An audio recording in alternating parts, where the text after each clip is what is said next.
Hello friends, good morning সবাইকে। আজকে শ্রাবণ মাসের দ্বিতীয় সোমবার, তাই আজকের দিনটা বাবার নাম দিয়ে শুরু হোক। তো আমার ঘরে শিব প্রতিষ্ঠিত আছে, তাই বাবাকে স্নান করাতে যা যা লাগে সব কিছু তোমাদের সঙ্গে শেয়ার করছি।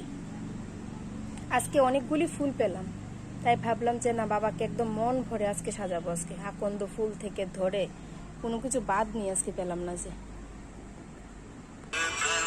এই হচ্ছে আমার বাবা, দেখো কত ছোট্ট, কত সুন্দর বাবা, কি ভালো লাগছে। এখন সাজাবো বাবাকে মনের মতো করে।